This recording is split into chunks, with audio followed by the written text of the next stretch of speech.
Bom, a dica de hoje é sobre títulos de nobreza. Agora, por que eu estou falando de títulos de nobreza? Porque a maioria das pessoas, escritores inclusive, termina esquecendo deles, entendeu? Como é o caso dos já citados sobrenomes, que a gente fez num artigo e saiu num vídeo recente. E os títulos de nobreza podem enriquecer muito a história, né? Até, na verdade, você pode criar história em virtude do próprio título de nobreza. Por que eu digo isso? Primeiro porque a gente vai... por que ele enriquece a história, né? Porque o título de nobreza ele vai trazer aquele conceito de suzerania e vassalagem que a gente ouve no colegial. Então o leitor vai estar lendo uma coisa que ele já conhece.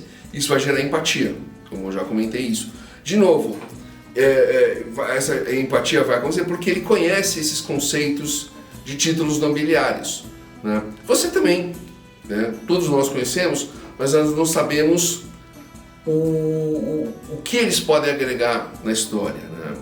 Então, pare e pense, assim, nós temos um reinado, a gente está falando em fantasia, né? Abaixo do rei, você tem a figura do duque, né? O duque, ele é o cara que comanda o ducado, né? Que era uma região muito grande, se você for para pensar. E isso que as pessoas não pensam. Você não recebe o título, os títulos de duque ou qualquer outro sem responsabilidades, entendeu? Então ele ia ter que cobrar o imposto, ele ia ter que ver a segurança, né? Se ele tinha alguma cidade dentro do território dele, ele ia ter que ser responsável por estar conversando com essa cidade, né? Por estar ajudando ou cobrando imposto ou fazendo feiras. Tudo isso terminava essencialmente na mão, entendeu? No caso do ducado, evidentemente, do duque, né? No caso do marquesado, do marquês. No caso do condado, do conde. Então a gente está vendo, né? E por que eu falo isso? Na verdade, por causa do baronato, do barão, a gente termina aqui os títulos genéricos. Genéricos porque se você for procurar em lugares especiais, você vai ter mais títulos. Então se você for ver, por exemplo,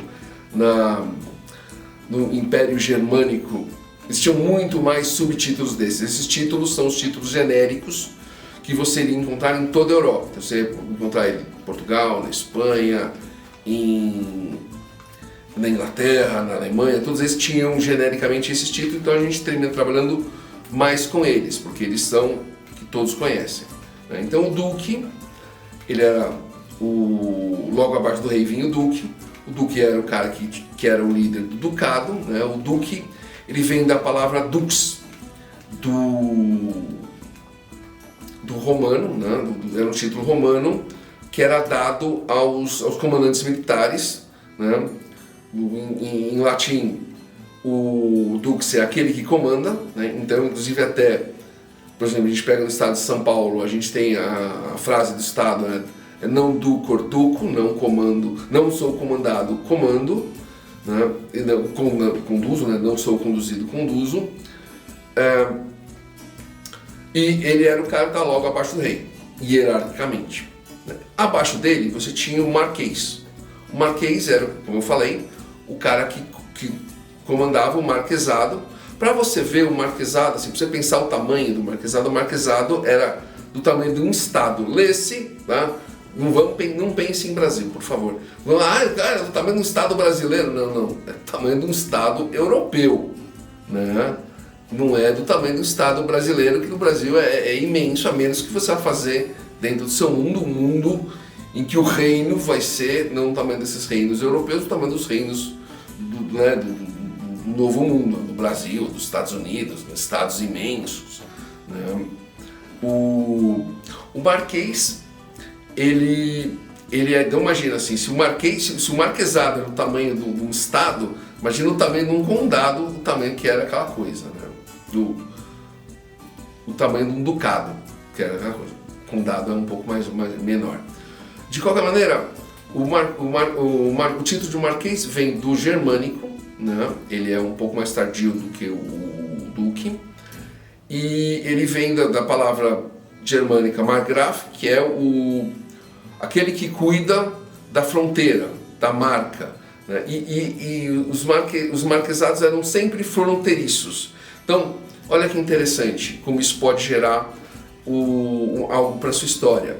Um marquês pode estar com um problema de invasores no seu território, ele teria que, portanto, contratar mercenários ou aventureiros, então, e o aventureiro poderia ser o seu protagonista. Então, percebe como, essencialmente, você criar a estrutura da hierarquia dos nobres do seu mundo pode ajudar na sua história? Na verdade, a hierarquia dos plebeus também, a gente vai falar disso mais tarde, né, em outro vídeo, evidentemente.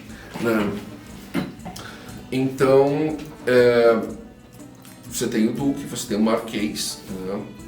Logo abaixo do marquês você tem o conde. Agora, o conde, ele é uma situação interessante, porque ele é mais próximo do rei, ele é um conselheiro do rei, mas hierarquicamente ele está abaixo do duque. Né? Então, o território que ele governa é menor que o território do duque e do marquês, ele é um condado, né? Mas ele é um cara mais próximo do rei, inclusive por causa dele, ele é tão assim, por causa da importância dele, né, que quando ele não poderia estar ajudando o rei, quem iria era o cara logo abaixo dele, né, o substituto dele, que é o visconde, que é o vice-conde. E conde, como visconde, vem de novo do latim comes, que é amigo, conselheiro, né? Então você vê que esse termo vem já dentro de um contexto. Se você for colocar um conde na sua história, seu conde vai ter mais ligação com o rei do que, por exemplo, um marquês, né? Então isso tudo pode gerar muita estratégia, muita falação, aquela coisa que não é só ação na história, né? Aquela não é só guerra, aquela intriga, percebe? Enriquece a história. Né? E o último título genérico, né, é o do barão. Barão, na verdade, de novo, vem do germânico, né? De baro, homem livre. Então, ele era um cara que ele tinha um terreninho, né? Ele era um homem livre. Na verdade, o tamanho do que o barão tinha era mais ou menos um sítio, uma fazenda pequena. Então você pode ver que não é um título, meu Deus, muito poderoso, né? O baronato era muito pequeno, né? E ele estava ali. Então, abaixo, então você pode ver todo esse conceito de intriga, né? E que você pode ser criado só com esses títulos. Além desses títulos, evidentemente, nós vamos ter outros, né? Então, por exemplo, imperador. Imperador o que diferencia, por exemplo, o imperador de um rei, né? Porque o imperador era um cara que dominava um enorme, muito maior do que um reino, né? Um tamanho, um império, que normalmente não era dele, era tomado, né? Então ele não tinha recebido esse império de uma maneira legal, né? Tinha sido através de guerra. Então, de novo, a gente tem esse conceito bastante interessante, né? O conceito de criar um imperador para gerar história. Então você pode ver imperadores famosos: Júlio César, Alexandre o Grande, o próprio Gengis Khan, embora ele não tenha o termo de imperador, ele era um imperador, o império do Gengis Khan era maior. E o imperador Palpatine em Star Wars, a gente pensa fazer uma referência pop, não literária, porque é um filme, né? Então, o imperador. Além do imperador, por exemplo, você tem o termo do vice-rei. O vice-rei, o que era o vice-rei? O vice-rei existia alguma colônia, né? Então você pode ver, já é um título mais tardio, né? Então você tinha os reinos, as colônias, e o governante dessa colônia era chamado vice-rei. De novo, nós temos nos filmes novos de Star Wars, lá os do George Lucas, o 1, 2 e 3, a figura de vice-rei. Então é uma coisa que vai agregar na sua história, né? E você tem o regente. Quem que era o regente? O regente era o cara que governava o reino, né, quando o rei não estava disposto. Ou, então, de repente, assim, o rei estava doente, ele estava morrendo, quem estava governando era o regente. O rei morreu e o príncipe é muito jovem, quem vai governar é o regente. Uma referência histórica do regente é o Denethor, né? O pai do Boromir, do Faramir, no Senhor dos Anéis, que ele é regente de Gondor. Na verdade não é só regente, ele é o 26º ou 27º, não me lembro muito bem, regente de Gondor. O rei de Gondor Gondor não tem rei por 26 gerações e ele está lá, eles estão sendo os regentes de Gondor enquanto o verdadeiro rei não aparece. E além desse, nós temos o termo também dado de nobreza de cavaleiro e escudeiro. Por que eu digo cavaleiro e escudeiro? Muitas vezes falam, mas o escudeiro não era nobre. Sim, ele era. Ou sim, ele poderia ser. Evidente que o termo cavaleiro surgiu na Idade Média com os cavaleiros que não eram um termo de... Eles já eram nobre, ele se tornava um cavaleiro, então ele ia ser um templário, todas essas ordens de cavalaria, né, e deixava de ser ele não deixava de ser o nobre que ele era, mas ele se tornava um cavaleiro.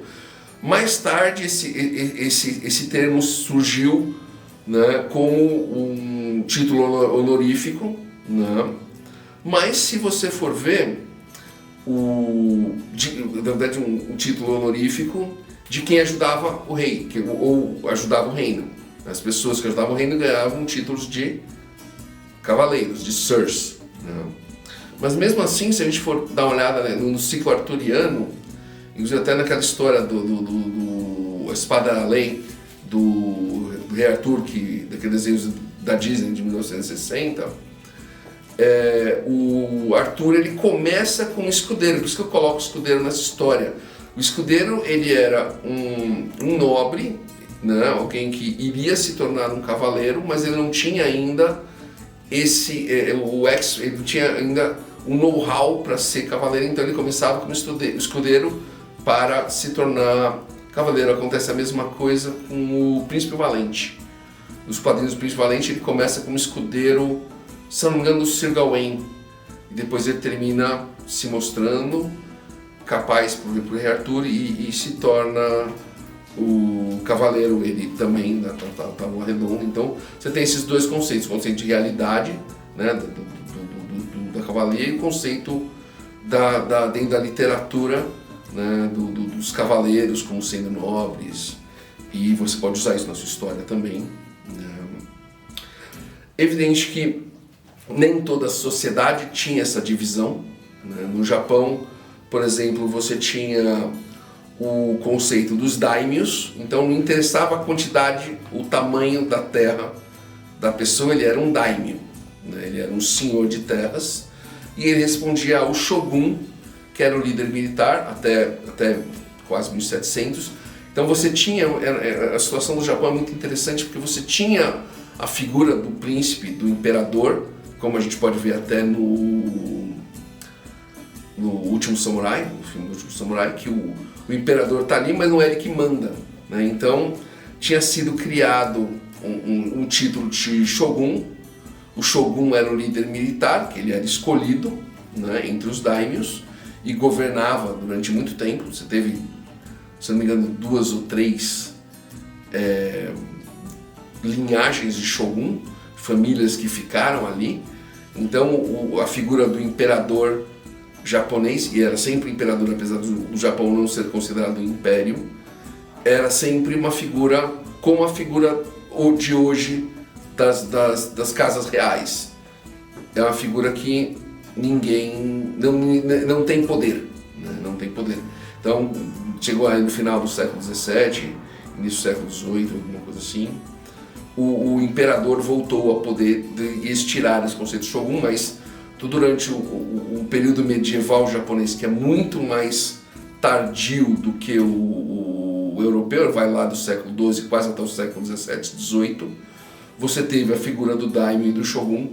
Então era a mesma coisa que, assim, imaginar que você teve um rei e todos os outros são lords, né? Eles não são não tem conde, visconde, não sei o que, é diferente. Por que eu falo isso? Porque você pode criar o seu mundo e a lógica do seu mundo tem que ser de acordo com o que você pensar, né? E você tem que trazer esses títulos, eles têm que levar a pessoa a uma coisa que ele já conhece. Então, por exemplo, você vai fazer uma história com base europeia. Então você vai usar esses títulos que eu citei, né? Duque, Marquês, Conde, Visconde, Barão, Cavaleiro, Escudeiro. Você vai fazer uma coisa maior, você pode usar Imperador, Vice-Rei, Regente. Também isso também funciona dentro da história medieval, né? Você pode ter um regente no lugar do rei. Você tem uma história mais simples, né? Você pode levar para o lado do chamar o cara de Lorde e o rei só, como o Daime e o Shogun. Ou se você for para o Oriente, né? Se você quiser levar a sua história para um tom mais oriental, você pode usar como eles faziam os títulos de nobreza existentes no Oriente Médio, ali na Arábia, que era o califa, o emir, o sultão, o sheik, né? Então, o califa ele seria como um imperador, né? Na verdade, o nome significa sucessor ou representante. E na verdade, porque a ligação, como eles eram muito ligados tendo o conceito religioso, o califa era considerado um sucessor ou representante de Alá. Ele era parte da família, da linha familiar de Alá. Claro que você não precisa fazer isso na sua história, você pode só usar, né, ali, se você for pegar uma história que acontece numa região mais desértica, colocar o califa, o emir, né, que é o príncipe, é o chefe, que é um pouquinho menor que o califa, ou o sultão, o sheik, que é um governador de província, de novo um cargo menor ainda, né? Ou mesmo um vizir. Na verdade, esse é um ponto interessante do vizir. Vizir, o termo significa ajudante ou ministro, né? Ou conselheiro até. E o que ele era? Ele era o cara que ele era o meio caminho entre o califa e o povo. Então, por quê? Porque ninguém poderia odiar o califa, porque o califa é um representante e linha direta com o Alá. Então você tinha o vizir era o cara que, né, ia falar as coisas pro povo e aí ele ia receber a culpa, né? Então é interessante esse conceito, né? E dentro desses três, né, então se você for para lá, califa, emir, sultão, sheik, vizir, você tem dentro da história, né, tanto do filme como do jogo, do príncipe da Pérsia, né? Então o Nizam, que era o tio do protagonista, ele era um vizir, por exemplo, né? E o Amar, aquele cara que tinha as corridas de avestruz, ele se dizia um sheik, né? E apesar dele ser um ladrão, por que você está fazendo isso? Você está dando o tom da história. É uma história mais com um tom árabe, não é mais com um tom europeu. Percebe? Assim, você vai... Então, se você for mais para o Oriente, se você for mais para o Leste, você vai ter outros títulos. Você tem que procurá-los e trabalhar para quê? Para que o leitor entenda do que você está falando. Fala, então tá, eu conheço isso. Poxa, que legal. Ele vai fazer a referência, vai criar essa ligação, né? Assim como na Índia você tem o conceito do Maharaja e do Raja, que seria o grande rei, o Maharaja, e o rei, o Raja, um pouco menor, né? E de novo, por que isso? Para que você enriquecer o seu mundo, criar empatia, enriquecer a história. Então você percebe, como eu falei, né? Se o Marquês ele é um cara que comanda a terra, que está ali na fronteira do reino, né? E de repente você tem os ataques, por exemplo, dos bárbaros, né? No caso, se a gente for pegar a Inglaterra, na Idade Média, a gente tinha os ataques dos normandos, dos vikings. Quem ia lidar com isso? O Marquês. Então o Marquês teria que falar com o rei, procurar que o rei ajudasse ele, aumentar impostos, contratar as pessoas, Tudo isso gera intriga, tudo isso gera ação, tudo isso cria a sua história. Então, esse é o nosso objetivo aqui, dando base para você, evidentemente, pesquisar mais e criar um mundo mais rico, que chame mais a atenção do seu leitor e facilite você a criar uma história. Como sempre, eu espero que vocês tenham gostado. Se você gostou, curte, compartilha com o seu amigo escritor que gosta de fantasia medieval e está precisando de ideias para enriquecer a história dele, o mundo dele. Nos siga nas redes sociais, nós estamos aqui no YouTube, estamos no Facebook, no Instagram, no LinkedIn. A gente está sempre postando artigos, vídeos, matérias. Se você quiser perguntar, entre em contato, entre no site, fale conosco nas redes sociais. Nós vamos ter total prazer em responder suas perguntas. E como sempre, até a próxima.